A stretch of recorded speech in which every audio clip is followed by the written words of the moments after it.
وقضى ربك ألا تعبدوا إلا إياه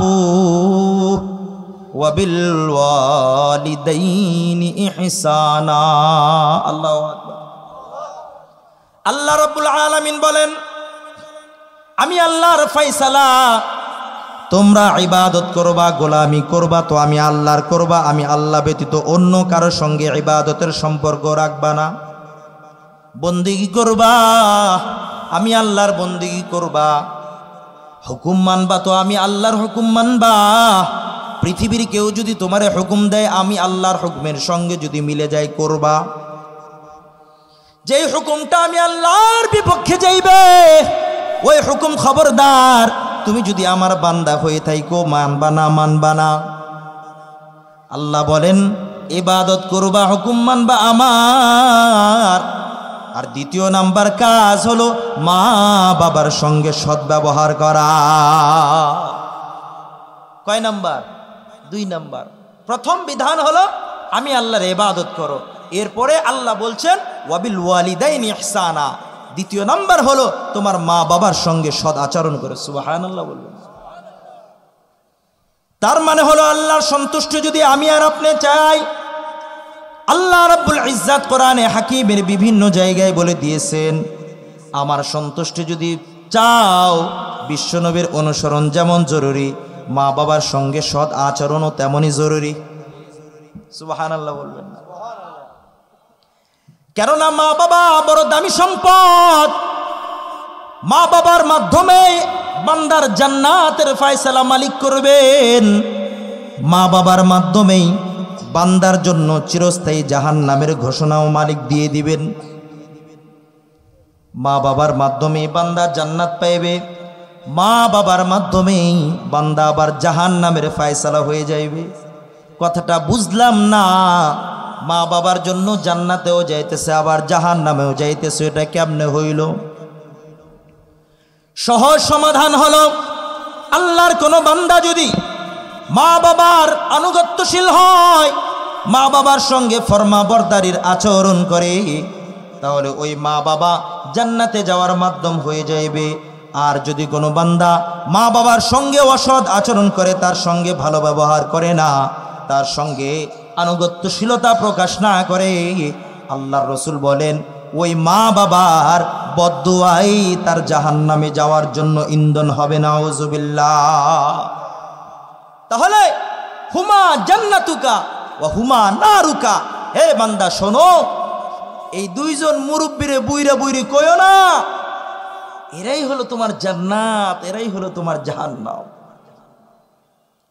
আল্লাহ রাসূল সরকারে দু আলম সাল্লাল্লাহু আলাইহি ওয়াসাল্লাম হাদিসে পাকের ভিতরে বলেন মান রাজিয়া ওয়ালিদুহু যে ব্যক্তির বাবা তার ব্যাপারে সন্তুষ্ট হইবে ফাআনা আনহু রাজিন আমি বিশ্বনবীও তার প্রতি সন্তুষ্ট হয়ে যাব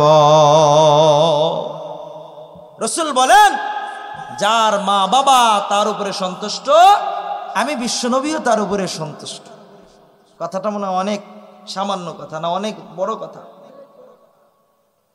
সরকারে দো আলম সাল্লাল্লাহু আলাইহি ওয়াসাল্লাম আরো বলেন রিজার রাব্বি ফি রিজাল ওয়ালিদ মা বাবার সন্তুষ্টি আল্লাহর সন্তুষ্টি মা বাবার অসন্তুষ্টি আল্লাহর অসন্তুষ্টি আল্লাহু আকবার কার সন্তুষ্টি কার সন্তুষ্টি জোরে বলেন না বলেন মা বাবার সন্তুষ্টি আল্লাহর সন্তুষ্টি মা বাবার অসন্তুষ্টি আল্লাহর অসন্তুষ্টি বুখারী শরীফের ভিতরে বর্ণনা এসেছে আল্লাহর একজন বান্দা বনি ইসরাইলের বড় একজন ব্যবসায়িক ছিলেন তিনি দেখলেন হাই হাই দুনিয়ার ব্যবসা করতে গেলে কখনো লাভ কখনো লস কখনো লাভ কখনো লস কখনো ধোঁকা খাইতে হয় কখনো লসে পড়তে হয় তালাশ করলো এমন একটা ব্যবসা দরকার যেই সামানাকে ব্যবসার পাত্র বানাইলে কখনো লস হয় না কখনো লোকসানে পড়তে হয় না আল্লাহর বান্দা তালাশ করতে করতে তাওরাতের আলেম যারা ছিলেন তাদের নিকট থেকে মাসলাটা হল করে নিলেন তাআলা বললেন এমন একটা ব্যবসা রয়েছে, এমন 2-3টা ব্যবসা রয়েছে, যে 2-3টা ব্যবসা যদি কেউ করবার পারে, আল্লাহর কসম করে বলি ওই ব্যবসার ভিতরে কোনো ধরনের ক্ষতি হবে না। তিজারাতাল লান তাবুর, আল্লাহু আকবার বলেন। এমন ব্যবসা যে ব্যবসা কখনো ধ্বংস হয় না। দরকার আছে না নাই? ব্যবসায়িক ভাইরা দরকার আছে না নাই? আল্লাহ তাআলা বললেন কি তিজারাতান লান তাবুর। এগুলো কি? কোরআনের তেলাওয়াত করা, নামাজ পড়া, আল্লাহর উপরে ঈমান আনা। সুবহানাল্লাহ বলেন। কোরআনে হাকিমের তেলাওয়াত, নামাজ আদায় করা, আল্লাহর উপরে বিশ্বাস করা, বল এগুলো এমন একটা ব্যবসা যে ব্যবসার ভিতরে কোনো ধরনের লোকসান হয়। বড় আজীব, হুজুর নামাজ আবার ব্যবসা, ঈমান আবার ব্যবসা। আল্লাহ বলেন ইয়া আইয়ুহাল্লাযীনা আমানু হাল আদুল্লুকুম আলা তিজারাতিন তুনজিকুম মিন আযাবিন আলীম। ও মুমিন বান্দারা শোনো, আমি আল্লাহ কি তোমাদেরকে এমন একটা ব্যবসার ব্যাপারে উৎপাদ্য করব, জানাইব, অবহিত করব, যেই ব্যবসাটা তোমাদেরকে জাহান্নাম থেকে মুক্তি দান করবে। আল্লাহু আকবার। ওরে ভাই, যেই ব্যবসার মাধ্যমে দুনিয়ার অভাব থেকে দূরে থাকা যায়, এমন কোনো বান্দা নাই যেই বান্দা ওই ব্যবসাটা চায় না। আল্লাহ বলে বান্দা, দুনিয়ার ভিতরে তোমার যদি অভাবও থাকে, তোমার দিন যাইবে, স্বভাব থাকলেও দিন যাইবে, সুখে থাকলেও দিন যাইবে, দুঃখে থাকলেও যাইবে। কিন্তু রে মুমিন মুসলমান, যদি আখিরাতের ভিতরে তোমার আর আমার যদি আমল না থাকে, তাহলে আমার জিন্দেগি যেমনটা শুরু হইবে তেমনই থাকবে, পরিবর্তন হওয়ার কোনো উপায় থাকবে না। এজন্য সবচাইতে দামি ব্যবসার নাম কি? বলে নামাজ পড়া, ঈমান আনা, তেলাওয়াত করা। আল্লাহর বান্দা যখন শুনছে হায় হায় এত সহজ সহজ জিনিস, এত দামি ব্যবসা, যে ব্যবসার ভিতরে কোনো লস নাই, আল্লাহর বান্দা ব্যবসা ছেড়ে দিছে। বলেন না আল্লাহু আকবার। চিন্তা করেন, হালাল ব্যবসা ছেড়ে দিছে, আর আমি আর আপনি হারাম ব্যবসা করি। ওলামা হযরতগণ আলোচনার মঞ্চে বলে যায় সুদি কারবার করিও না। আমার পুরো হুজুরও বলে গেলেন কিস্তি নিও না, লোন নিও না।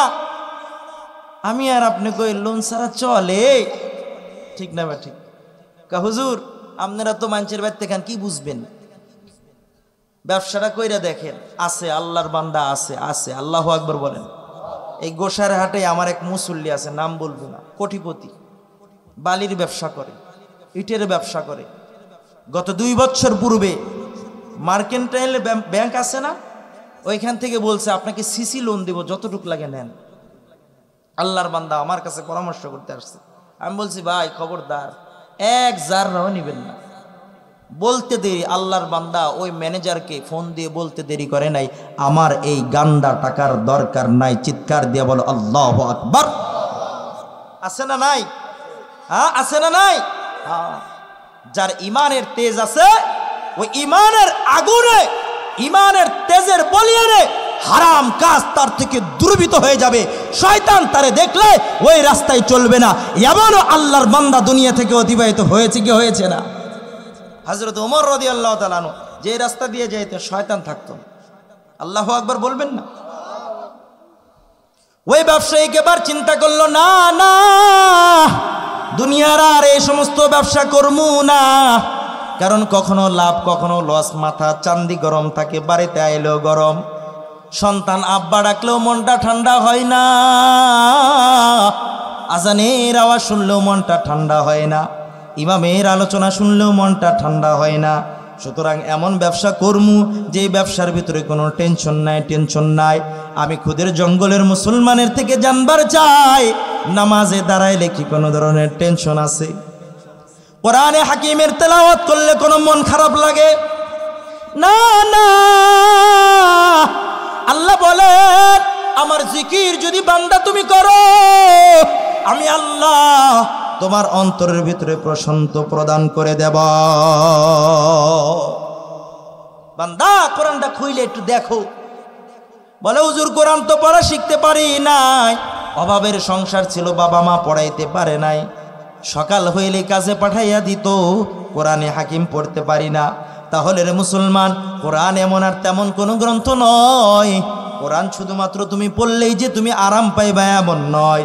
কোরআনটা যদি একটু সাফ করে চুমাও দিতে পারো, আল্লাহর কসম করে বলে যায় মুসলমান, এই চুমা দেওয়াটাই তোমার নাজাতের জন্য উসিলা হইতে পারে। হ্যাঁ, চুমা দিয়ে সন্তানরে চুমা দাও, নাতিরে চুমা দাও, নিজের গ্রামের বাচ্চাদেরকে চুমা দাও, আদর করো, মোহাব্বত করো। কিন্তু রবের কালামুল্লাহটাকে 1 মাস হয়ে যায় ধরো না, বছর চলে যায় ধরা হয় না, ধরা হয় না। আলমারির উপরের ময়লাটা প্রত্যেক দিন সাফ করা হয়, জেবের মোবাইলটারে প্রতিদিন 4-5 বার না সাফ করলে হয় না। মোবাইলটাকে কভার না দিলে ভালো লাগে না, কভার মুক্ত রাখি না। কিন্তু বড় আফসোস, ঘরের ভিতরে বছর যাবত কোরআনে হাকিমটা দুজদানবিহীন টিভি স্ক্রিনের উপরে পইরা রয়েছে, সুকেসের উপরে পইরা রয়েছে, ফ্রিজের উপরে পইরা রয়েছে। ওরে আমি আর আপনি কত হতভাগা, যেই কালামুল্লাহর জন্য আসমান পর্যন্ত অস্বীকার করেছে, পাহাড় পর্যন্ত অস্বীকার করেছে, জমিন পর্যন্ত বলেছে আল্লাহ এত ভারী জিনিস নিতে পারবো না। কিন্তু এই বনি আদমকে আল্লাহ এই কোরআনে হাকিমের দৌলত দিয়া এতটা দামি বানাইছে। বান্দারে বলবে ইকরা ওয়ারাতিল, বান্দা তুমি পড়তে থাকো, পড়তে থাকো, চড়তে থাকো, চড়তে থাকো। যেই জায়গায় যায় তোমার কোরআনে হাকিমের তেলাওয়াত শেষ হইবে, ওই জায়গাটাই হবে তোমার জান্নাতের ঠিকানা। সুবহানাল্লাহর আওয়াজ নাই, পিছনের ভাইরা বলেন সুবহানাল্লাহ। আল্লাহর বান্দা এবার কোরআন যদি আমি পড়তে না পারি, কোরআনটাকে একটু চুমু দিব, কোরআনটাকে একটু আমার দৃষ্টি আর নয়নে লাগাইব। কারণ আমি কোরআনের মাধ্যমে দৃষ্টি অর্জন করতে পারি নাই। যারা পেরেছে হক্কানি উলামায়ে কেরাম তাদের কাছে যাব, মোবাইল শরীফের কাছে এত না যাওয়া। কারণ মোবাইলের মাধ্যমে সব কিছুর সমাধান হয় না। মোবাইলের মাধ্যমে একটা ধারণা দেয়, কিন্তু আসল ফলাফল জীবন্ত মোবাইল উলামায়ে কেরাম। আওয়াজ নাই, ঠিক না বা ঠিক? আরো আওয়াজ দেবেন, ঠিক না বা ঠিক? তো এই জন্য কোরআনটাকে একটু চুমা দেবো তো ইনশাল্লাহ, একটু চোখে লাগাইব তো ইনশাল্লাহ, একটু সিনাতে নেব তো ইনশাল্লাহ। আল্লাহ কবুল করুন, বলেন আমিন। ওই ব্যবসায়ী ভাই চিন্তা করলে এমন কোনো ব্যবসা করব না যার ভিতরে টেনশন। আল্লাহর বান্দা দুনিয়ার ব্যবসাকে লাথি মেরে যায় সুন্দর একটা ঘর বানাইছে, একটা খানকা বানাইছে, ওইখানে বান্দা ইবাদত করে, ইবাদত করে, দুনিয়ার কোনো কাজ করে না। শুধুমাত্র মাওলার তাসবিহ আর মাওলার জিকির করে, মাওলার সঙ্গে সম্পর্ক স্থাপন করে, বন্দিগি দ্বারা জিন্দিগিটা পার করতেছে। কিন্তু এলাকার মানুষ দেখলো হাই হাই, বেচারা যখন ব্যবসা করতো মাঝে মধ্যে তো ধোকা দিয়া তারে লস খাওয়াইতাম, কিন্তু এখন তো সে আর ব্যবসা করে না, তারে খুঁচাইবারও আমি আর আপনি সুযোগ পাই না। আছে না নাই? কোন বান্দা যদি হক্কানি উলামায়ে কেরামের কাছে যায়, হক্কানি পীর মাশায়েখের হাতে বায়াত গ্রহণ করে, কারো মাথায় যদি পাগড়ি দেয়, এলাকার কিছু চুলকানিওয়ালা পোলাপান আছে না নাই, নামাজে যাইতেছে, কিছু কিছু সহপাঠী রয়েছে, এর বিরুদ্ধে এবার লাগে, দেখি কেমনে রে নামাজ থেকে ফিরানো যায়, কেমনে রে হক্কানি পীর থেকে ফিরানো যায়, তো বিভিন্ন দোষ উঠায় দেয়, ঠিক না বে ঠিক? আওয়াজ দিয়ে বলেন ঠিক না বে ঠিক? আবার তারে মাঝে মধ্যে বলে 2 দিনের জন্য বাগদাদি হয়ে গেছে, বলে কি না? এটা কি এ জামানায় আছে না অতীতও ছিল? হ্যাঁ, দেখেন বনি ইসরায়েলের লোকেরা এবার ফিকির করলে হাই হাই, কিরে এ জুরাইজ আগে ব্যবসা করতো, কত বিপদে ফালাইতে পারতাম, এখন আর ব্যবসা ট্যাবসা কিছুই করে না, হেদি সুজা সাপটা ওখানেই থাকে, সে তো আরামে থাকে আর আমরা কষ্টে থাকি, তাহলে ওর তো একটা বদনামি করা দরকার। চিন্তা ভাবনা করতেছে। যখনই তারা এই চিন্তাগুলো করতেছে, ওই মহল্লায় একজন ব্যভিচারিণী নারী ছিল, জিনাকার নারী ছিল, সে এসে বলতেছে আমি চাইতেছি ওই যে দরবেশ, নতুন দরবেশ দেখা যায়, তাকে একটু কালেমা লেপন করে সকলের নিকটে লজ্জিত করব, লজ্জিত করব। সমাজের ওই মুনাফেক গুলা বলতেছে আমরাও তো এটাই চাই। মিলছে নি? ব্যভিচারী নারী বলতেছে আমি চাইতেছি ওই পীর সাহেব একটু নাড়াচাড়া দিব। সমাজের ওই কুলাঙ্গারগুলো বলতেছে আমরাও তো চাই এর একটু অপমান করার জন্য, কারণ ব্যবসা সাইরা যখন গেছে আর অপমান করতে পারি না। আল্লাহর বান্দী ওই ব্যভিচারিণী বলে তাহলে তোমরা যদি আমাকে বলো তাহলে আমি তাকে দেখো অপমান কেমনে করি। বলে ঠিক আছে যা, আমরা তোর সঙ্গে রয়েছি, তুই তোর মতো কাজ কর। ওই নালায়েক মহিলা ইবনে জুরাইজের ইবাদত গাহে গিয়েছে। আল্লাহর বান্দা তো নামাজরত অবস্থা, আল্লাহু আকবার, নামাজরত অবস্থায় রয়েছে, এদিক সেদিকে তার ধ্যান নাই। নামাজে দাঁড়াইয়া ব্যবসার চিন্তা করে না, নামাজে দাঁড়াইয়া পরিবারের চিন্তা করে না। পাক্কা নামাজি যারা নামাজে যখন যাইবে আল্লাহর ধ্যান খেয়ালের ভিতরে মগ্ন হয়ে যায়, দুনিয়ার কোনো ধ্যান তাদের ভিতরে থাকে না, পাশ দেখে যাইতেছে এটাও চেনে না। কিন্তু আমার আর আপনার নামাজের এমন অবস্থা, যদি নামাজের পাশে একটা ভেমরুল অথবা একটা মৌমাছি যায় অথবা একটা মশা আমার আর আপনার শরীরে বসে, ওই মশাটাকে মারার জন্য আমরা যুদ্ধ শুরু করে দিই, এই যুদ্ধ শুরু করে দিই। ওই মহিলা এবার ইবাদত গাহের ভিতরে প্রবেশ করেছে। ইবনে জুরাইজ লা ইয়ালতাফিতু ইলাইহা, ওই মহিলার দিকে একটা ভ্রুক্ষেপও দেয় নাই। মহিলা চিন্তা করলো না না, এর এমনি কাবু করা যাইবে না। মহিলা এবার চিন্তা করলো আশপাশের কোনো খাস লোকের মাধ্যমে তার একটা সম্পর্ক করতে হবে। আল্লাহর বান্দি যখন ইবাদত গাহ ওই খানকা থেকে নিচে নেমেছে, দেখলো খানকার নিচে একটা খুঁটি রয়েছে, ওই খুঁটির ভিতরে কয়েকটা বকরি ছানা নিয়ে বেঁধে রয়েছে একটা রাখাল, বকরি চরানোওয়ালা রাখাল খুঁটির ভিতরে বকরিগুলো বেঁধে আরাম করতেছে। ওই রাখালের সঙ্গে সে অনৈতিক সম্পর্ক করে তার কুবাসনাটাকে সে পরিপূর্ণ করে নেয়। পরিপূর্ণ করার পর আল্লাহর ওই বান্দি হামেলা হয়ে যায়, অন্তঃসত্ত্বা হয়ে যায়। কিছুদিন পর আল্লাহর ওই বান্দির ঘর থেকে একটা নবজাতক সন্তান জন্ম নেয়। এলাকার লোকজন জিজ্ঞাসা করলো, তুই এই পিওর মালটা, আপডেট মালটা কই থেকে পাইলি? এ আল্লাহর বান্দি, কোথায় থেকে সন্তান নিয়ে আসলি? তোর তো এখনো বিবাহ হয় নাই। আল্লাহর বান্দি তো আগেই কৌশল এঁটে রেখেছে। সে বলতেছে, ওই যে ফিসাব 2 দিন আগের নতুন মৌলবী দাহ, এই মৌলবী আমার সঙ্গে অপকর্ম করেছে, ওই অপকর্মের ফল হিসাবে এই নবজাতক পেয়েছি। নাউজুবিল্লাহ, জোরে বলেন না। দিছে তো। যুগে যুগে এমন মুনাফেক যেমন অতীতে ছিল, এই জামানায় আছে না? না। যখন দেখেছে উলামায়ে কেরামকে বেঁধে রাখা যায় না, তাওহীদি জনতা উলামায়ে কেরামের পিছে কাতারবদ্ধ হয়ে নিজের জান মাল, নিজের সবকিছু দেওয়ার জন্য প্রস্তুত, তখনই শাইখুল হাদিস আল্লামা মামুনুল হককে কলঙ্কিত করার জন্য নালায়েক এক মহিলার মাধ্যমে নাটক সাজিয়ে তার ইজ্জত আবরুকে ধ্বংস করার চেষ্টা করেছে। কিন্তু রে মুসলমান, যেই ব্যক্তি যতই কৌশল করুক না কেন, আল্লাহর কৌশলের সঙ্গে কেউ পারবে না। আল্লাহ দেখিয়ে দিয়েছেন যে আলেম উলামা তাওহীদি জনতাকে লজ্জিত আর লাঞ্ছিত করতে চায়, আল্লাহ রাব্বুল ইজ্জত সাধারণ পাবলিকের মাধ্যমে জুতা পিটা করে দেশ ছাড়া করে। আওয়াজ দিয়ে বলো ঠিক না বেঠি? উলামায়ে কেরামকে লাঞ্ছনা করতে চায়, আপন স্ত্রীকে দিয়েই নাটক সাজিয়ে। জীবনে শুনি নাই স্ত্রীর সঙ্গে বলে ধর্ষণ করা যায়, শুনছেন আপনারা? আপন স্ত্রীর সঙ্গে বলে ধর্ষণ হয়। মাথা যখন ফিউজ হয়ে যায় এই সমস্ত কথাগুলোই আসে, ঠিক না বে ঠিক? তো আল্লাহর বান্দার নামে এবার দিয়ে দিয়েছে অপবাদ। বলতে দেরি, ওই মুনাফেকগুলো গিয়ে ইবনে জুরাইজের যে ইবাদত স্থল ছিল খানকা, ওইটাকে ভেঙ্গে গুড়িয়ে দিয়েছে এবং ইবনে জুরাইজকে কলারটা ধরে নিচে নামিয়ে নিয়েছে। এসে তাকে যেমন গালমন্দ তেমন তাকে মারধর করে তাকে ক্লান্ত করে ফেলেছে। আল্লাহর বান্দা জুরাইজ বলে, ওরে ভাই মা শানুকুম, তোমাদের কি অবস্থা? কেন আমারে মারতেছ? আমি তো জানি না, আমি জানি না তোমরা কেন আমাকে প্রহার করতেছ, মারতেছ। মারার পূর্বে কারণটা তো একবার বলবা। তারা শুধু পিটাইতে আছে, কোনো কিছুই বলে না।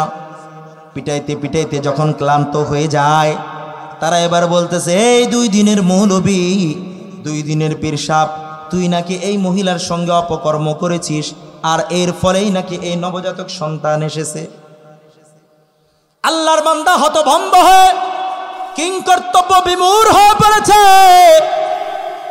তাদেরকে বলতেছে, ভাই আমাকে একটু মৌকা দাও, আমি 2 রাকাত নামাজ পড়ে মালিকের সঙ্গে একটু যোগাযোগ করব। আল্লাহু আকবার। বিপদে পড়লে, মুসিবতে পড়লে আমি আর আপনার ধ্যান চলে যায় মালিকের দিকে যায় না, আমার আর আপনার ধ্যান চলে যায় পাওয়ারম্যান, আমার আর আপনার ধ্যান চলে যায় টাকা পয়সাওয়ালা ব্যক্তিদের নিকটে। কখনো মসজিদে যায় 2 রাকাত নামাজ পড়ি না, কখনো মসজিদে যাই আল্লাহকে একটু ডাকার চেষ্টা করি না। ইবনে জুরাইজ যখন মারাত্মক মুসিবতে পড়েছে, ইজ্জত চরিত্র যদি কারো নষ্ট হয়ে যায়, অনেক টাকা পয়সা থাকতে পারে কিন্তু তার সম্মান থাকে না।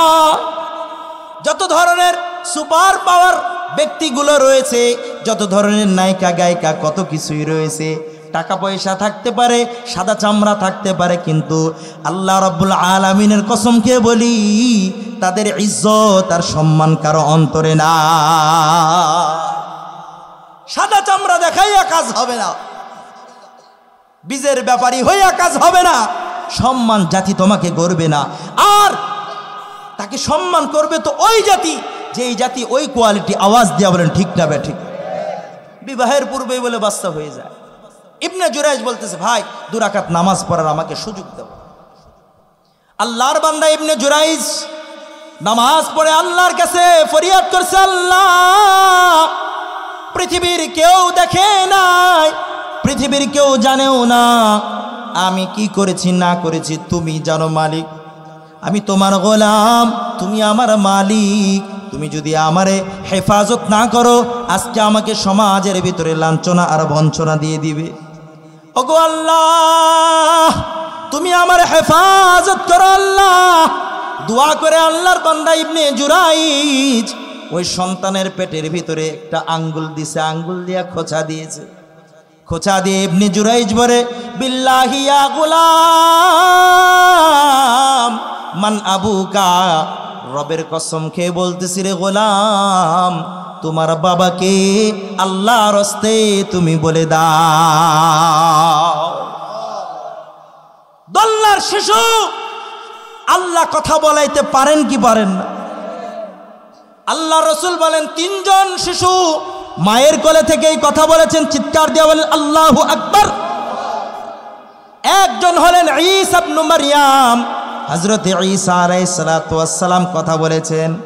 দ্বিতীয় নাম্বার হলেন বনি ইসরায়েলের একজন বোনের কোলে করে একটা শিশু নিয়ে যাইতেছে। আল্লাহর বান্দি দোয়া করেন, ওগো আল্লাহ, আমার পাশ দিয়ে যে ব্যক্তিটা যাইতেছে এই ব্যক্তির মতো আমার সন্তানটাকে তুমি বানাইও। সন্তান দুধ পান করা অবস্থা থেকে মায়ের স্তনকে ছেড়ে দিয়ে মুখটাকে পৃথক করে বলতেছে, মা, এমন ব্যক্তির মতো আমি হইতে চাই না। চিৎকার দিয়ে বলেন না আল্লাহু আকবার।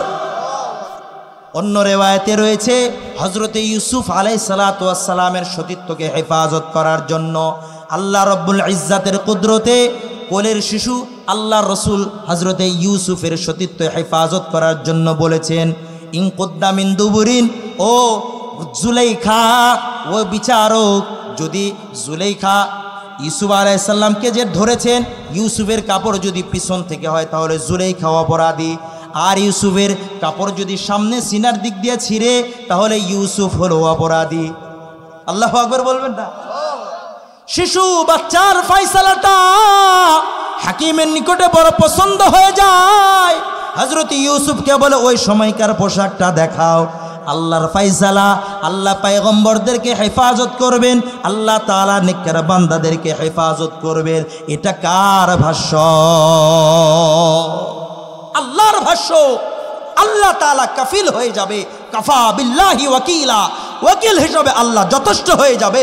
বলে যেই বান্দা আল্লাহর জন্য হয়ে যাবে আল্লাহ তার হয়ে যাবে। মান কানা লিল্লাহ কানা আল্লাহু লাহু। যেই বান্দা আল্লাহর জন্য ইবাদত করবে, আল্লাহর জন্য জীবন দিবে, আল্লাহর জন্য ধন দিবে, আল্লাহর জন্য মন দিবে, আমার আল্লাহ বলেন বান্দা আমি তোমার হয়ে যাব। আর আমি যদি তোমার হয়ে যাই, মান কানা লিল্লাহ মান কানা লিল্লাহ, আল্লাহ যদি কারো জন্য হয়ে যায় ফালাহুল কুল, বলে तमाम পৃথিবীর সবকিছু তার জন্য হয়ে যায়। সুবহানাল্লাহ। এবার ইবনে জুরাইজ ওই বাচ্চাকে যখন জিজ্ঞাসা করলো, রাসূল আল্লাহর কসম করে বলি রে বাচ্চা, তুমি বলো মান আবুকা, তোমার বাবাকে, তোমার বাবাকে। আল্লাহর বান্দা বলতেছে আনা ইবনু হাদার রাই, এইখানে যে রাখাল বসবাস করে এই রাখাল হলো আমার জন্মদাতা বাবা। আল্লাহু আকবার, জোরে কর। নেককারদের ইজ্জত হেফাজত করবেন কে? আরো আসতে বলেন কে?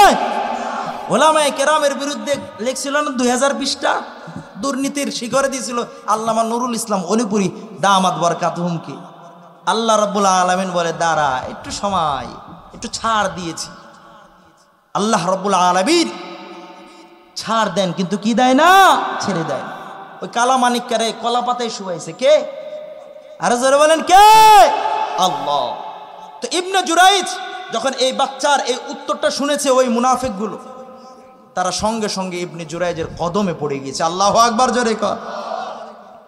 তারা এবার বলতেছে ইবনে জুরাইজ মনে কষ্ট নিও না, আমরা তোমাকে পরীক্ষা করবার জন্য এমন একটা কৌশল, এমন একটা ষড়যন্ত্র এঁটেছিলাম। ও শাইখুল হাদিস, তুমিও মনে কষ্ট নিও না, ষড়যন্ত্র করার জন্য ওই ঝর্ণার মাধ্যমে তোমার একটা নাটক সাজিয়েছিলাম। সুতরাং আল্লাহ বলেন ও শাইখুল হাদিস, আর দেরি নয়, আর দেরি নয়, তোমাকে আমি আল্লাহ অচিরে মুক্তি দান করব। শুধু মুক্তি দান করব এমন নয়, তুমি যেইখানে যাবা তৌহিদি জনতার বাহবা এবং মুবারকবাদ দিয়ে তোমার সকল অপমানিতকে, সকল লাঞ্ছনা আর ভঞ্চনাকে আমি আল্লাহ তোমার সব কিছুকে উপরে দিয়ে দিব। ইবনে জুরাইজের কদমে পড়ে বলতেছে, ইবনে জুরাইজ তোমার ওই ইবাদতগাহ যেমন ছিল আমরা তেমন বানাবো না, আমরা তোমার ওই ইবাদতগাহকে স্বর্ণে বানিয়ে দিব। আল্লাহু আকবার। কি কয়? স্বর্ণে বানিয়ে দিব। কিন্তু যারা প্রকৃত ইমানদার হয় তারা পদ পজিশনের লোভ করে না, তারা দুনিয়ার খাজানার লোভ করে না।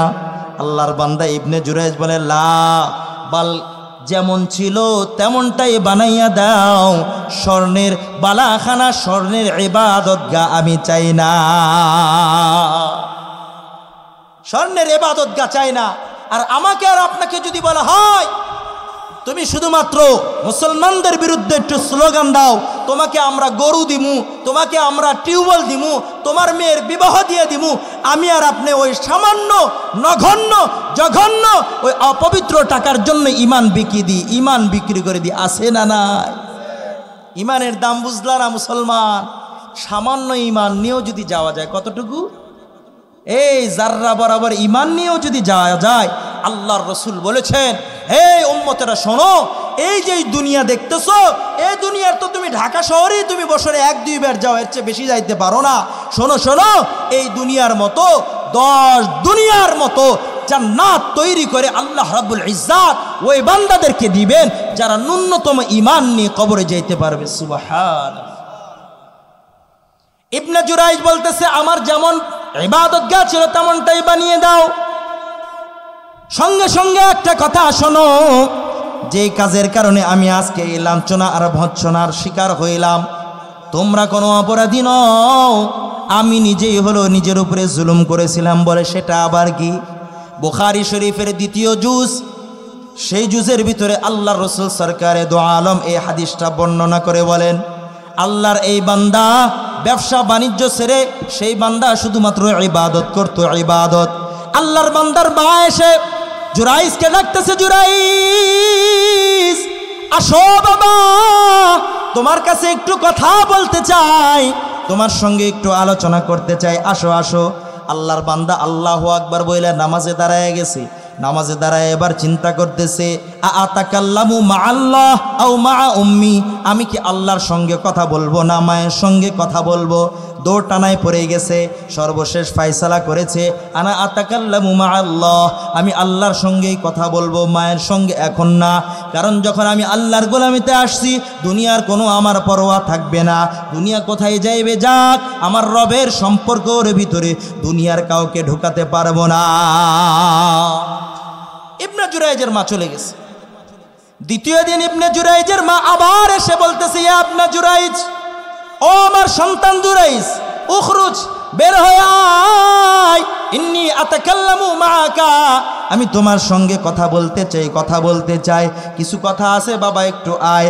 আল্লাহর বান্দা আজকেও নামাজে, কারণ বান্দা তো এই ইবাদতের জন্যই সকল ব্যবসা ছাড়ছে। বান্দা এবারও চিন্তা কইরা ফায়সালা করছে, আল্লাহর কথাকে এটাকে প্রাধান্য দিয়েছে, মার কথায় উত্তর দেয় নাই। তৃতীয় দিন মা আবারও আসছে, মা এসে বলতেছে, জুরাইজ বাবা তোর সঙ্গে একটু পরামর্শ আছে, তুই একটু আয় আয়। আল্লাহর বান্দা আজকেও ফায়সালা ওটাই করেছে। মা এবার যখন ফিরে যায় আল্লাহর কাছে দোয়া করে বলে, আল্লাহুম্মা হাযা জুরাইজ ওয়া ইন্নাহু ইবনি ওয়া ইন্নী উরিদু আইয়াতাকাল্লামা আন আতাকাল্লামা মাআহু ওয়ালাকিন্নাহু আবা আইয়াতাকাল্লামা মাই। ওগো আল্লাহ, এই যে জুরাইজ সে হলো আমার সন্তান, আমি তার সঙ্গে একটু কথা বলার জন্য এসেছিলাম, কিন্তু আল্লাহর বান্দা আমার সঙ্গে কথা বলাকে অস্বীকার জানিয়েছে, অমত জানিয়েছে। সুতরাং আল্লাহ তোমার কাছে আমার ফরিয়াদ, লা তুমি তুহু হাত্তা তুরিয়াহুল মুমিসাত, একজন ব্যভিচারী নারীকে না দেখাইয়া তাকে মৃত্যু দিও না। নাউজুবিল্লাহ বলবেন না। কে দোয়া করছে? কে যোগাযোগ করতেছে? কে দোয়া করছেন? কে? আরো আসতে বলেন, কে? মা। কার জন্য?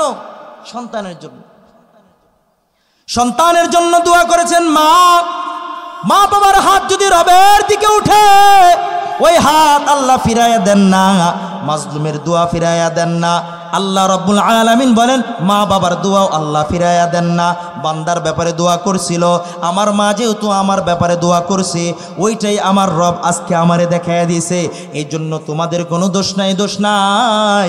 আমি যেহেতু অপরাধ করেছি, ওই অপরাধের প্রায়শ্চিত্ত আমার নিজেকে ভোগ করার জন্য আল্লাহ রাব্বুল ইজ্জাত এই অপমানজনক পরিবেশটাকে তৈরি করে দিয়েছে। এজন্য মা বাবা বড় দামি সম্পদ। মা বাবার মাধ্যমে দোয়া নিন, বরকত দিবে আল্লাহ। মা বাবার মাধ্যমে যতদিন রয়েছে দোয়ার মাধ্যমে নিজের জিন্দেগিটাকে তৈরি করুন, আল্লাহ দুনিয়াতেও সুখ দিবেন, আখিরাতেও চিরস্থায়ী জান্নাত দিবেন। সুবহানাল্লাহ। যে মায়াময় ছোট্ট থেকে মায়ার জালে বন্দি রেখে করেছে লালন, করেছে কিনা? শুধু মায়া করছেন না, মায়ের জেলে বন্ধ রাখছেন আমাদেরকে? জোরে বলেন না, শোনা যায়? এদিকে তাকান, ওগুলো করে দিবে আপনাদের জন্য। মা বাবা আমাদেরকে লালন পালন করেছে কিনা? যে মায়াময় ছোট্ট থেকে মায়ার জালে বন্দি রেখে করেছে লালন। হে প্রভু তুমিও তারে তোমার আরশ ছায়ার নীড়ে মাকে করিও লালন, মাকে করিও লালন। আমিন বলা যায়। যে মা সদা আমার পাশে সুখে দুঃখে থাকতো বসে, সে মায়াজি আমায় ছেড়ে চলে গেছে বহু দূরে। যে মা সদা আমার পাশে সুখে দুঃখে থাকতো বসে, সে মায়াজি আমায় ছেড়ে চলে গেছে বহু দূরে। হে প্রভু তুলেছি হাত, মাকে তুমি দাও গো নাজাত, করে নাও আপন। চিৎকার দিয়ে বলুন আমিন। আল্লাহ তুমি আমাদের মা জননীদেরকে কবুল করে নাও। আরে মুমিন মুসলমান, মা কত দামি। মায়ের অসন্তুষ্টি আল্লাহ অসন্তুষ্ট হন, মা বাবা যদি সন্তুষ্ট হন আল্লাহ রাজি হন। মা বাবার সন্তুষ্টি আল্লাহর সন্তুষ্টি। আল্লাহ রসুলকে সাহাবী জিজ্ঞাসা করতেছেন, বাহজ ইবনে হাকিম তিনি বর্ণনা করেন তার বাবা থেকে, তিনি তার দাদা থেকে। তিনি বলেন আল্লাহর রসুলের নিকটে জিজ্ঞাসা করা হলো, মান আবাররু মান আবাররু। সাহাবী রাসূল আল্লাহর রসুলকে বলেন, ইয়া রাসূলুল্লাহ, আমি কার সঙ্গে সৎ আচরণ করব, ভালো আচরণ করব? আল্লাহর রসুল উত্তর দিলেন, উম্মুকা, তোমার মায়ের সঙ্গে করো। দ্বিতীয়বার আবার বললেন, কার সঙ্গে? আল্লাহর রসুল বললেন, মায়ের সঙ্গে করো। তৃতীয়বার আবার বললেন, সুম্মামান, এরপরে কার সঙ্গে? আল্লাহর রসুল বলেন, তুমি তোমার মায়ের সঙ্গে সৎ আচরণ করো। চতুর্থবার আল্লাহর রসুলকে বললেন, সুম্মামান। আল্লাহর রসুল বললেন, সুম্মা আবুকা, এরপরে তোমার বাবার সাথে, এরপরে তোমার নিকট আত্মীয়দের সঙ্গে। সিরিয়াল ওয়ারে নিয়ম ওয়ারে নিয়মতান্ত্রিক। আমার আপনার জেহেনের ভিতরে প্রশ্ন আসতে পারে, তাহলে আল্লাহর রসুল মায়ের জন্য কয়বার বলেছেন? এবার আমাদের প্রশ্ন, রসুল তিনবার মায়ের ব্যাপারে বললেন, মায়ের ব্যাপারে কেন তিনবার বলেছেন? কারণ মা জননী একে একে তিনটা কষ্ট বহন করেন, যা পৃথিবীর অন্য কোনো বাবাই করতে পারে না। আল্লাহ তাআলা কোরআনে হাকিমের ভিতরেও বলে দেন, ওয়াহনান আলা ওয়াখরিন, কষ্টের উপরে কষ্ট ধৈর্য ধরেছেন। মা জননী একের পর এক কষ্ট তিনি ধৈর্য ধারণের সঙ্গে তিনি সেটাকে সহযোগিতা করেছেন, সহনীয়ভাবে বরদাস্ত করে নিয়েছেন। এটা অন্য কেউ করতে পারে না, বাবাও করতে পারে না, কেউ করতে পারে না। এই জন্য আল্লাহর হাবিব বলেন, মা যেহেতু কষ্ট করেছেন তিনটা, এই জন্য মায়ের সিরিয়ালও হবে কয়টা? একটা কষ্ট হলো গর্ভধারণ করে কষ্ট করেছেন, আর দ্বিতীয় নাম্বার হলো বাচ্চা প্রসব বেদনাকে ধারণ করে কষ্ট করেছেন, আর তৃতীয় নাম্বার হলো 2 বছর পর্যন্ত দুধ পান করিয়ে কষ্ট করেছেন, যেটা আমরা কোনো পুরুষ করতে পারবো না। এটা শুধুমাত্র মা জননীদের সঙ্গেই কাজ। বলে কতটা কষ্ট আমি আর আপনি পুরুষ হইয়া বুঝবো না। হামল আর গর্ভে ধারণের কষ্ট যে কত বেদনা, ডাক্তারদের থেকে জানা যায়।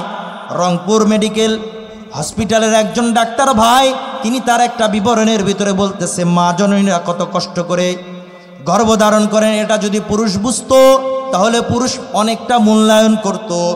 মা জননীরা যখন গর্ভধারণ হয়, এরপরেও কিছু কিছু জালেম রয়েছে, ফেরাউন মার্কা স্বামী রয়েছে, যারা তাদের উপরে নির্যাতন করে, আসে না নাই? কিছু ফেরাউন মার্কা শ্বশুর রয়েছে, যারা ওই পুত্র বধূর উপরে হাত উঠায়। কিছু ফেরাউন মার্কা দেবর রয়েছে, ভাসর রয়েছে, যারা ওই পুত্র বধূর ভাইয়ের স্ত্রীর উপরে হাত উঠায়। কিছু শাশুড়ি রয়েছে জালেম, আবুল আহাবের স্ত্রীর মতো, উম্মে জামিলের মতো কিছু হারামি মার্কা শাশুড়ি রয়েছে। ওই অন্তঃসত্ত্বা বৌমাকে এত খাটানো খাটায় যে কোনো ব্যক্তি দেখে আশ্চর্য হয়ে যাবে যে এই অন্তঃসত্ত্বা ব্যক্তিটাকে এত জুলুম করে। অথচ রে মুমিন মুসলমান, ওই বান্দি তোমার বংশের বাতি জ্বালানোর জন্য, তোমার ভবিষ্যৎকে উজ্জ্বল করার জন্য কতটা কষ্ট আর ত্যাগ আর ধৈর্য ধারণ করতেছে। এই কারণে তো তুমি তাকে বাহবা দেওয়ার দরকার, তুমি তার সঙ্গ দেওয়ার দরকার। তুমি তো সঙ্গ দাও নাই, বরং তার বিপক্ষে যায় তাকে শাস্তি দাও, কাজের মাধ্যমে দাও, কটু কথার মাধ্যমে দাও। আর যদি আল্লাহর বান্দি কোনো কন্যা সন্তান জন্ম দেয়, তাহলে তো তার কোনো চেহারায় দেখা যায় না, আছে না? না, ডাক্তার বলতেছেন, আল্লাহর বান্দি যখন গর্ভধারণ করে, রেহেমের ভিতরে যখন বাচ্চাটা অ্যাকসেপ্ট হয়ে যায়, অ্যাকসেপ্ট হওয়ার পর থেকেই তো কষ্ট শুরু হয়ে যায়, বমি আর মাতলামি, ব্যথা, ঘুমাইতে পারে না, খাইতে পারে না, কোনো আরাম নাই, কোনো সুখ নাই, শান্তি নাই, সব কিছু দূর হয়ে যায়। দুনিয়াটা কেমন যেন জাহান্নামের ইন্ধনের মতো লাগে। কিন্তু আল্লাহর বান্দি আল্লাহর দিকে তাকাইয়া, স্বামীর চেহারার দিকে তাকাইয়া, বংশের দিকে তাকাইয়া কষ্টটাকে বরণ করে নেন। ডাক্তার বলেন, যখন 7 মাস 1 দিন হয়ে যায়, বাচ্চাটা 11 ইঞ্চি বড় হইয়া যায়, কিন্তু মায়ের রেহেমটা কেমন বড়? ডাক্তার বলেন, মায়ের রেহেমটা হলো 10 ইঞ্চি। বলেন কয় ইঞ্চি? 10 ইঞ্চি। ওই রেহেমের ভিতরে বাচ্চাটা যখন 11 ইঞ্চি হয়ে যায়, বাচ্চার পাটা আর সোজা থাকে না, বাচ্চার পাটা এবার মায়ের কলিজার সঙ্গে লেগে যায়। আস্তে আস্তে যখন বাচ্চাটা বাড়তে বাড়তে 15 ইঞ্চি 16 ইঞ্চি হয়ে যায়, মা জননীর কলিজাটা 5 ইঞ্চি উপরে উঠা যায়। স্বাভাবিক যে অবস্থা রয়েছে এই অবস্থা থেকে 1 ইঞ্চি করে করে উঠতে উঠতে 5 ইঞ্চি 6 ইঞ্চি উপরে উঠে যায়। কিন্তু এই মা কষ্ট পায় কি পায় না?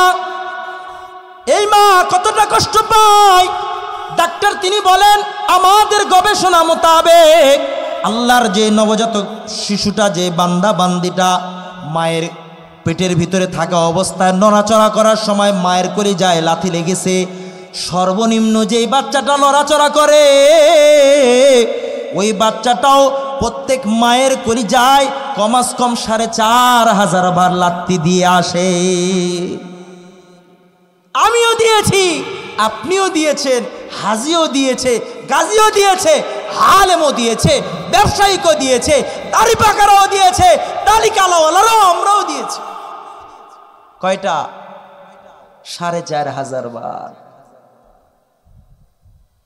ডাক্তাররা এবার বলেন, লন্ডনের 9 জন অভিজ্ঞ ব্যক্তি সার্ভে করে দেখেছেন, গবেষণা করে দেখেছেন 4500 লাথি যেটা মায়ের কলিজার ভিতরে লাগতেছে, ওই লাথির ওজন আর পাওয়ারটা কেমন, পাওয়ারটা কেমন।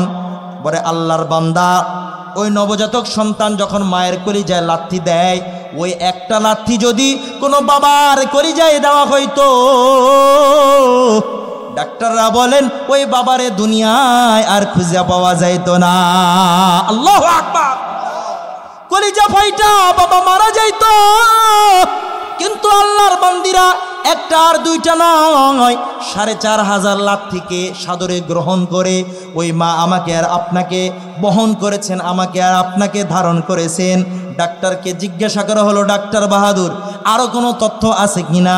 ডাক্তার বাহাদুর এবার বলেন, ভাই এই যে 4500 লাথি দেয় এর মধ্যে থেকে 2টা ঐতিহাসিক লাথি রয়েছে, যে লাথির মতো এত কষ্ট আর এত বেদনা অন্য কোনো লাথিতে পাওয়া যায় না।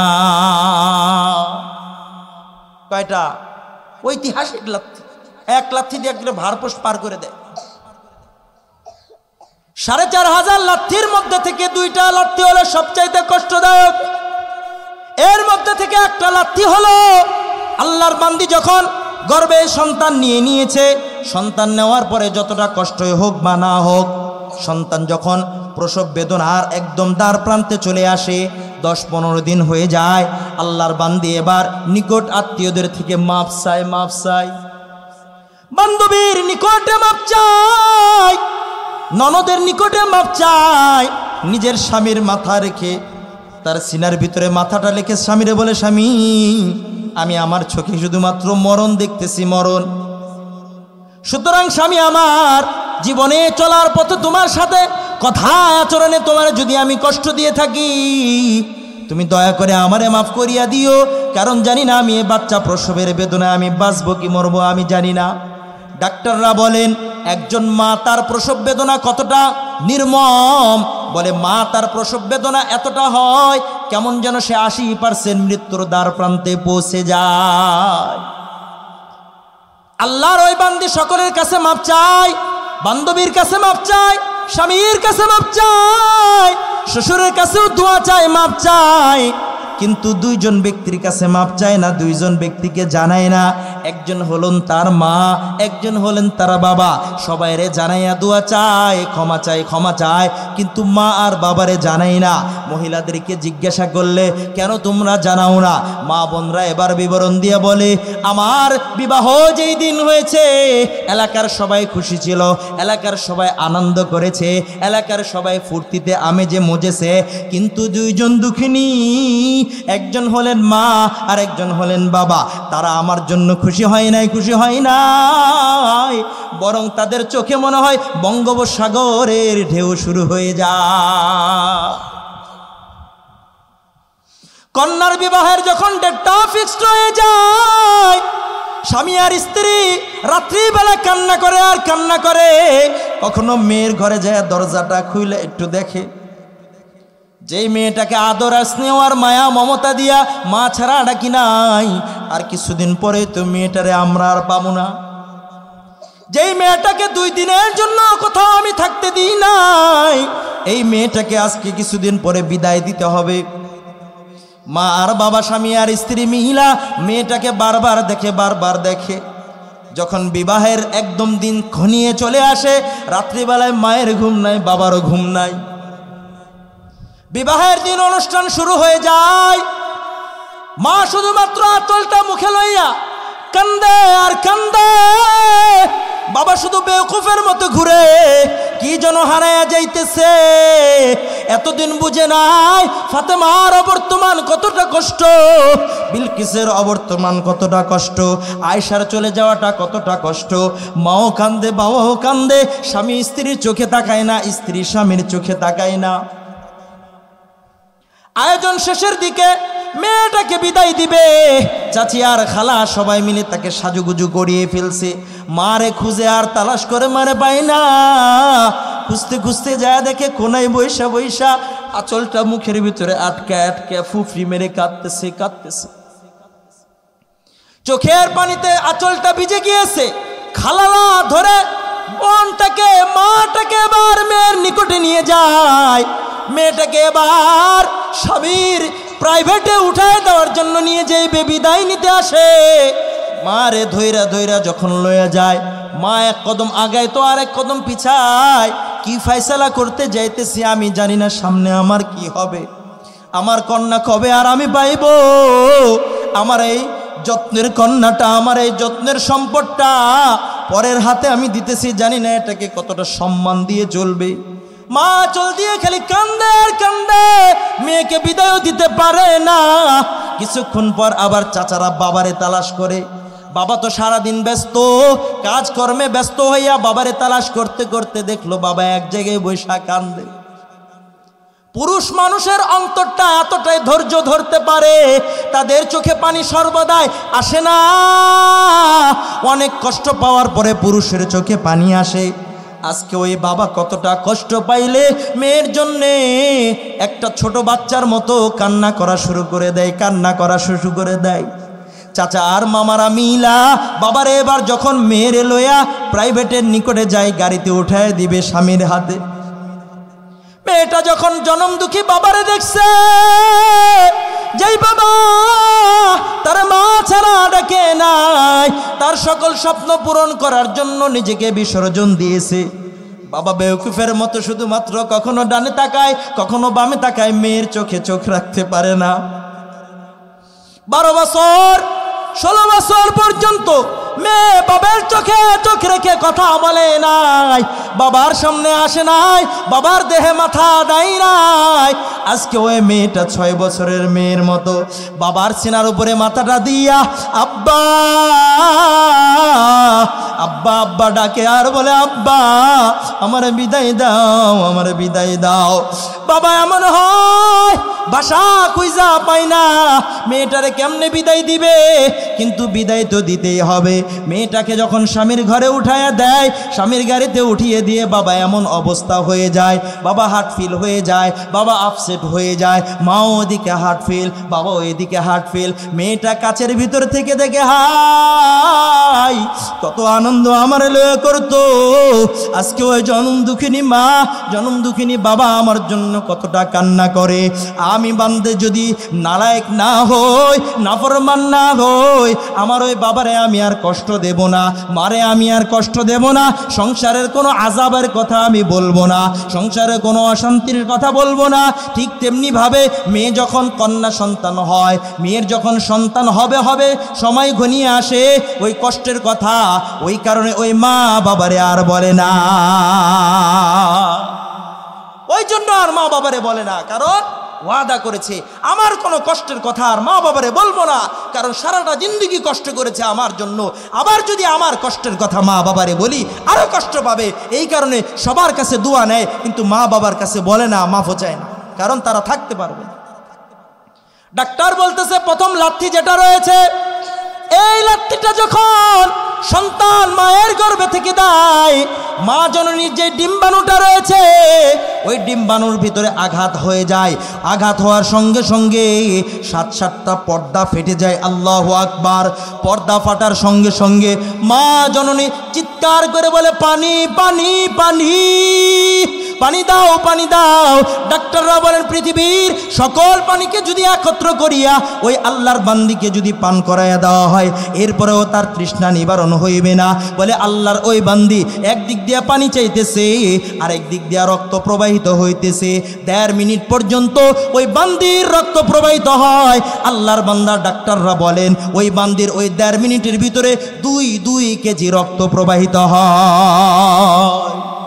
এ যুবক, মায়ের ঋণ কি দিয়া দিবা? হ্যাঁ, 2 কেজি রক্ত তোমার 1 লাথিতে চলে গেছে, কি দিয়ে দিবা ভাই?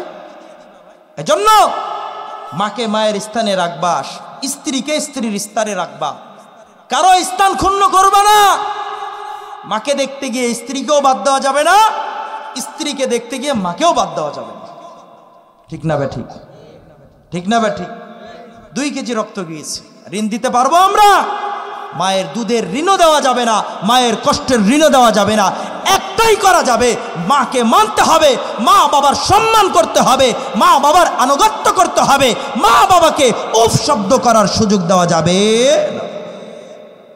তাহলে 1 নম্বর লাথি, যার মাধ্যমে মা জননীর ডিম্বাণু ফেটে 7টা পর্দা ফেটে 1 থেকে 1.5 মিনিটের ভিতরে 2 কেজি রক্ত প্রবাহিত হয়ে যায়। এরপরেও মা জননী কিন্তু কোনো কিছুই করেন না। 2 নম্বর ঐতিহাসিক যে লাথি, ওইটার চেয়ে আরো মারাত্মক। বলে সেটা আবার কি? বলে আল্লাহর বান্দা ওই যেই নবজাতক সন্তান রয়েছে, ডান পায়ের বৃদ্ধ আঙ্গুলি দিয়া মা জননীর কলিজায় এত জোরে একটা আঘাত করে।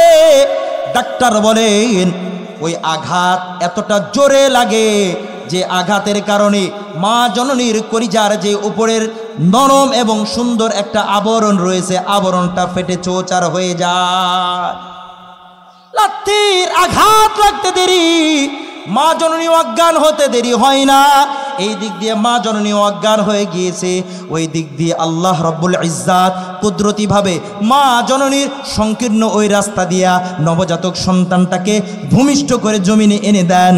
কিছুক্ষণ পর, আধা মিনিট থেকে 2 মিনিট পর, আল্লাহর ওই নবজাতক বান্দা অথবা বান্দি এমন একটা আওয়াজ করে, যে আওয়াজের মাধ্যমে ডাক্তাররা বলেন ওই নবজাতক শিশু যখন আম্মা আম্মা বলে যত চিৎকার করবে, বলে ওই মা জননীর কানকে ভেদ করে মা জননীর কলিজাকে সুন্দরভাবে সেলাই করে দেয়। ডাক্তাররা বলেন শিশু যত বেশি কান্না করবে, মা জননীর ওই ফাটা কলিজাটা সেলাই হয়ে যায়, ওই কলিজাটা সুন্দর হইতে থাকে, সুন্দর হইতে থাকে। ডাক্তাররা এটাও বলেন যে এই বাচ্চা যত বেশি মা জননীর কলিজায় আঘাত দিয়েছে, লাথি দিয়েছে, মা জননী ওই বাচ্চার প্রতি তত বেশি মহাব্বতশীল হয়। সুবহানাল্লাহ। কালকে বলে যেই বাচ্চা যত বেশি লাথি দিয়েছে, ওই বাচ্চার প্রতি মায়ের দরদ তত বেশি হয়। আর বলে যেই বাচ্চা ভূমিষ্ঠ হইবার পর যত বেশি চিৎকার করবে, ডাক্তাররা বলেন মা জননীর যে কলিজার উপরের পর্দাটা ফেটে গিয়েছিল ওইটা তত তাড়াতাড়ি শিলায় যুক্ত হয়ে যায়। মা জননী ওই বাচ্চার আওয়াজে তাড়াতাড়ি সুস্থ হয়ে যায়। সুবহানাল্লাহ বলেন। মা জননীকে যেই লাথি আমি আর আপনি সর্বশেষ দিয়েছি, কলিজা ছিঁড়া যেই লাথিটা রয়েছে, বলে এই ঘাওটা যায় না, এই ঘাটা জীবন পর্যন্ত থাকে। ডাক্তাররা বলেন মা জননীর নিকটে যখন সন্তান থাকে এই ঘাটা দেখা যায় না, কিন্তু যখন সন্তান মাকে ছেড়ে পড়াশোনার জন্য দূরে চলে যায়, মাকে ছেড়ে আয় রোজগারের জন্য প্রবাসে চলে যায়, মাকে ছেড়ে বিভিন্ন দূর দূরান্তে চলে যায়, মা ছেড়ে যত দূর যাইবে মা জননীর ওই কলিজার ওই আঘাতটা আবার নতুন করে তাজা হয়ে যায়। এজন্য মা বাবাকে সম্মান করা, মা বাবার সম্মানের ভিতরে আমার সম্মান, মা বাবার সন্তুষ্টির ভিতরে আমার সন্তুষ্টি। বলে মা বাবার সন্তুষ্টি আমি আর আপনি কেমনে করব? বলে দুনিয়া থেকে এক কাজ, দুনিয়া থেকে যদি বিদায় নিয়ে যায় তাহলে আরেক কাজ। দুনিয়াতে থাকলে কি কাজ করব, কি কাজ? দুনিয়ায় থাকা অবস্থায় এমন কোনো কাজ আমি করতে পারবো না যার দ্বারা মা বাবা অপমানিত হয়, যার দ্বারা মা বাবার সম্মানহানি হয়, যার দ্বারা মা বাবা কষ্ট পায়। এমন কোনো কাজ করা যাবে না, এমন কোনো আমল করা যাবে না, এমন কোনো পন্থা নেওয়া যাবে না যার দ্বারা মা বাবা কষ্ট পায়। আর যদি কারো মা বাবা ইন্তেকাল হয়ে যায় তাহলে 1 নাম্বার শুরুতে বলেছিলাম আল্লাহ তাআলা বলেছেন মা বাবার জন্য দোয়া করো, রব্বির হামহুমা কামা রব্বায়ানি সগীরা। বলেন না রব্বির হামহুমা কামা রব্বায়ানি সগীরা। তাহলে 1 নাম্বার মা বাবার জন্য দোয়া করব। 2 নাম্বার পৃথিবীতে থাকা অবস্থায় মা বাবার সেবা করতে হবে।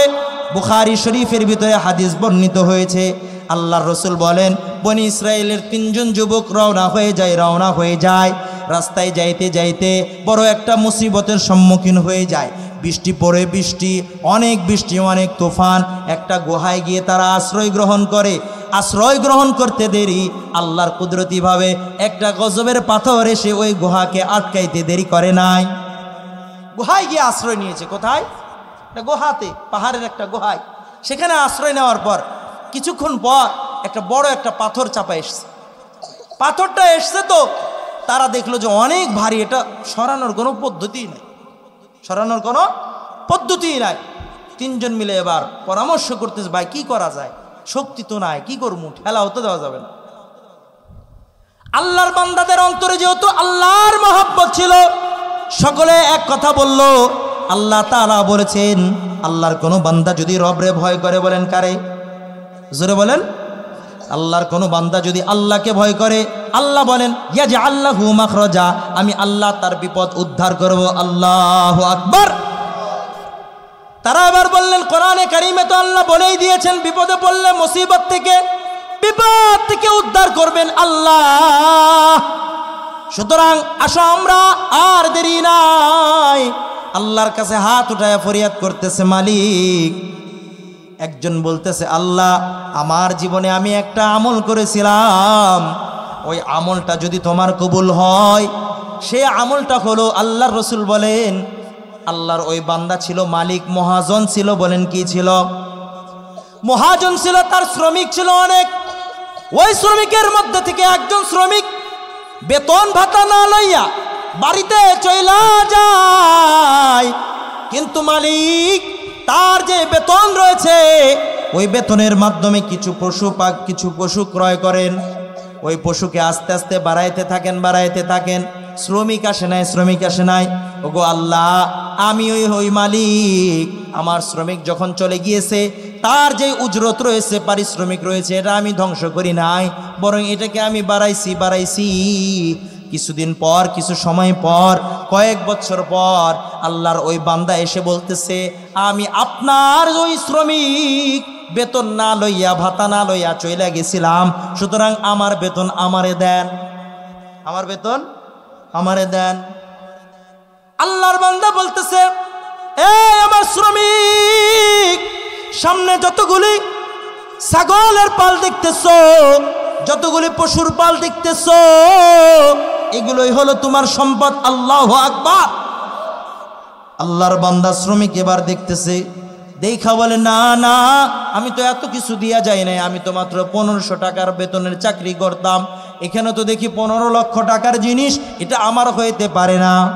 মালিকও ছিল ভালো, শ্রমিকও ভালো। আর আমার আর আপনার যদি বলে লগে লগে আমরা নিয়ে যাই, ঠিক না বেঠিক? আরে লগে লগে আরো কিনি, হুজুরকে মোবাইলও লয়ে যাই, আছে না নাই? হুজুর এসে বয়ান করতে মোবাইল নাই পকেট থেকে, এমন আল্লাহওয়ালা আছে না নাই? তো আল্লাহর বান্দা বলতেছে, না বাচ্চা মহাজন, এটা তো আমার না। আল্লাহর বান্দা বলতেছে, এটাই তোমার যে বেতন ছিল, ওই বেতনের মাধ্যমে আমি অল্প অল্প করতে করতে বাচ্চা দিয়েছে, আবার হয়েছে, বাচ্চা দিয়েছে, আবার হয়েছে। সুতরাং আজকে তুমি যা কিছু দেখতেছো এগুলো তোমার, যাও নিয়ে যাও। ওগো আল্লাহ, আমি তোমারে ভয় কইরা, তোমারে মোহাব্বত কইরা ওই শ্রমিকের টাকা আমি আত্মসাৎ করি নাই, তার সম্পদটাকে আমি ধ্বংস করি নাই, বরং আমি বাড়াইয়া দিছি। আল্লাহ, এটা একমাত্র তোমার রেজা মন্দির কারণেই করছিলাম। এই আমলটা যদি তোমার নিকটে কবুল হয়, এই আমলের ওসিলায় আমাদেরকে এই বিপদ থেকে উদ্ধার করো। আল্লাহর বান্দা দোয়া করতে দেরি, পাথরটা সামান্য একটু সরে যেতে দেরি হয় না। এবার দ্বিতীয় নাম্বার আল্লাহর কাছে হাত উঠাইছি। আল্লাহ, আমার একটা স্বাস্থ্য বোন ছিল, এর লগে আমার সম্পর্ক ছিল, স্ত্রীর সঙ্গে যেমন সম্পর্ক এর লগে সম্পর্ক আছে না কিছু যুবক? যুবক কেন, মুরব্বীরাও তো আছে। কি কর, দাঁত ভেঙে গেছে, এরপরও কাকার শয়তানি যায় না, আছে না নাই? এই শয়তানি যাইব কেমনে? বইয়া বইয়া ওই যে চাষটলে বই বই দেখে, দেখে এগুলো খেয়াল লয়ে যায়, বুইরামি করে, আছে না নাই? দাড়িওয়ালাদের অনেক দাম, আবার এই দাড়িওয়ালাগুলো যদি আকাম সাকাম করে সবচেয়ে বেশি নিকৃষ্ট। ঠিক না বেশ ঠিক? যেই জিনিসের ফায়দা যত বেশি, ওই জিনিসের ক্ষতিও তত বেশি। ফ্লাইটে যাব আমি অন্য দেশে, সময় কি বেশি লাগবে না অল্প? অল্প সময়। এটা যদি আবার অ্যাক্সিডেন্ট হয় একদম শেষ। ঠিক না বে ঠিক? তো আল্লাহর বান্দা বলতেছে, আল্লাহ, আমার চাচাতো বোন ছিল, তার সঙ্গে আমার খারাপ সম্পর্ক করার আমি প্রয়াস করেছি, তাকে আমি প্রস্তাবও দিয়েছিলাম আমার কামনা বাসনাকে পূরণ করার জন্য। আল্লাহর বান্দি সেটাতে রাজি হয় নাই। কিন্তু আমি সুযোগ বুঝেছিলাম, কারণ তারা একটু ছিল দরিদ্র, আমি একটু ছিলাম অর্থনৈতিকওয়ালা। আল্লাহর বান্দির পরিবার যখন একটু বিপদে পড়ে, আমার নিকটে কর্জর আমার জন্য, ঋণ নেওয়ার জন্য আমার নিকটে এসে যখন টাকা চায়, আমি তারে শর্ত দিয়েছিলাম, ওরে আমার বোন, তোরে আমি টাকা দিতে পারি, কিন্তু শর্ত হলো টাকার দ্বারা বিপদ যখন শেষ হয়ে যাবে, টাকাও চাই না, পয়সাও চাই না, তুই আমার সঙ্গে থাকতে হবে। না হুজুবিল্লাহ, আছে না এমন পাবলিক? দেখে খালি কার ঘরে বিপদ দেখলেই সুদের উপরে টাকা দিয়ে দিবে। এই আমি আসি না, সমস্যা কি? আছে না নাই? কোনো কাজ করে না, ঘুরে আর খায়, এত বড় জাবার বানায় ঘুরে আর খায়। কিরে ভাই কি করো? কিছুই নাই, আসি চলছি। আসলে কি করে, পুরা এলাকার ভিতরে ওর সুদি কারবারের সয়লাভ। আছে না নাই? খুদের জঙ্গলে সবাই আল্লাহওয়ালা, এখানে নাই। ঠিক না বা ঠিক? আছে? কয় আছে। তাহলে এখান থেকে বিরত থাকা লাগবে না যাইতে হবে? বিরত থাকতে হবে। কারণ কেউ যদি সুদি কারবার করে, আল্লাহ রসুল বলেছেন সবচেয়ে ফাহেশা কাজ, সে তার আপন জন্মদাতা মায়ের সঙ্গে অপকর্ম করলো। নাউজুবিল্লাহ। আল্লাহর বান্দিকে এবার বলে, তুমি আমার সঙ্গে আমার মনের কামনা বাসনাকে তোমার পূর্ণ করতে হইবে। বান্দি পড়ে গেছে বিপদে, যদি টাকা না নয় মা বাবা অপমানিত হইবে। আল্লাহর বান্দি বলে, ভাই পরেরটা পরে দেখা যাইবে, আগে টাকা দাও। আল্লাহর বান্দি যখন বিপদ থেকে উদ্ধার হয়েছে, তারে বলছে, আয় আয়, আজকেই কিন্তু সুযোগ, তোকে আজকের ভিতরে আমার মনের কামনা বাসনাকে পূর্ণ করতে হইবে। আল্লাহর বান্দিরে যখন ঘরে ঢুকাইছে, অপকর্ম করার একদম কাছাকাছি চলে গিয়েছে, আল্লাহর বান্দি একটা শব্দ বলছে, ইত্তাকিল্লাহ, ইত্তাকিল্লাহ, আল্লাহ রে ভয় করো। কারণ এমন একটা সময় আসবে, আল্লাহ ছাড়া কেউ থাকবে না। তোমারে আর আমারে হাজার হাজার মানুষের সামনে, হাজার হাজার মানুষের সামনে যখন ব্যভিচার আর জারজ বইলা যখন সাব্যস্ত করবে, ব্যভিচারী বইলা যখন ডাকবে, ওই সময় কিন্তু ইজ্জত থাকবে না, ইজ্জত থাকবে না। ওরে ভাই, আল্লাহরে ভয় কর। আল্লাহর বান্দার কানে যাইতে দেরি, আল্লাহর পক্ষ থেকে হেদায়েতের নূর আইতে দেরি হয় নাই। আল্লাহর বান্দা শুনতে দেরি, ওই চাচাতো বোন থেকে আলাদা হয়ে আল্লাহু আকবার বলে দূরে চইলা গিয়েছে। আল্লাহর বান্দা এবার মালিকরে বলে, মালিক, আমার ওই ভয়টা, আমার ওই আমলটা যদি তোমার কাছে প্রিয় হয়ে থাকে, ও রব, ওই আমলের বদৌলতে আজকের এই মহা মুসিবত থেকে তুমি আমাকে উদ্ধার করো, আমাদেরকে উদ্ধার করো।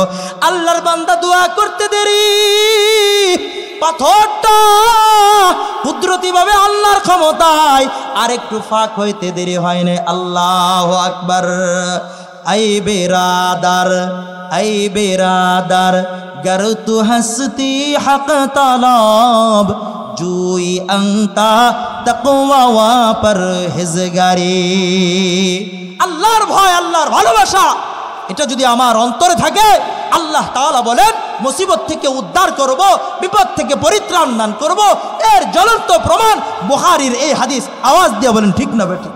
তৃতীয় নাম্বার, আল্লাহর বান্দা এবার আল্লাহর কাছে দোয়া করেন, ওগো আল্লাহ, আমার একটা আমল রয়েছে, জিন্দেগিতে তেমন কোনো আমল ছিল না, একটা আমল করেছি।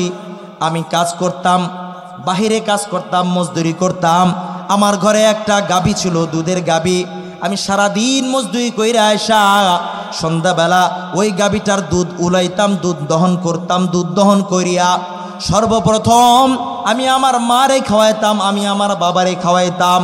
এরপরে তাদের খাওয়ানোর পর আমার সন্তান, আমার পরিবারকে দিতাম।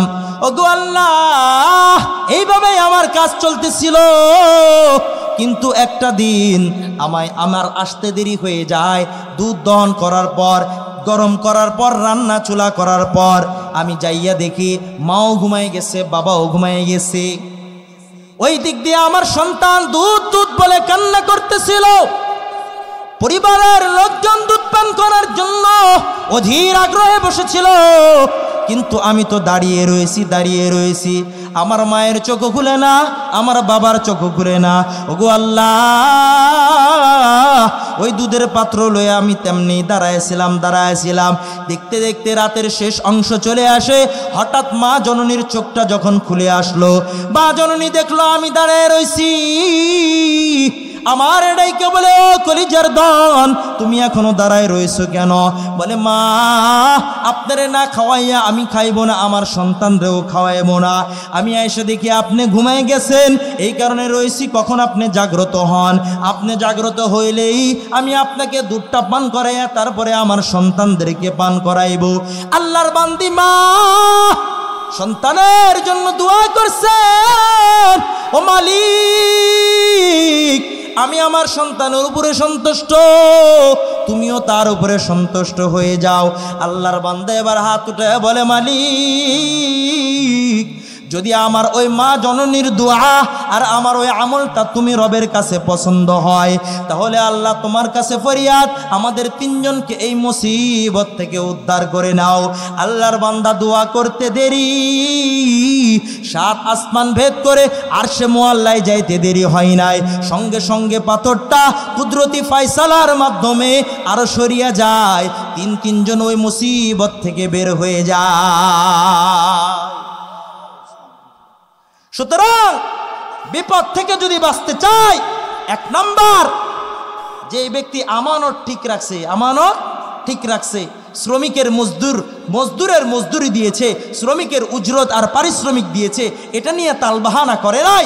আর 2 নাম্বার, আল্লাহকে ভয় করা, অপকর্ম থেকে বেঁচে থাকা, পরকীয়া থেকে বেঁচে থাকা, ধর্ষণ থেকে বেঁচে থাকা, অবৈধ যুবকদের যুবতীদের নির্যাতন থেকে বেঁচে থাকা, ময়মুরব্বীদের অন্যের স্ত্রীকে দেখা থেকে বিরত থাকা।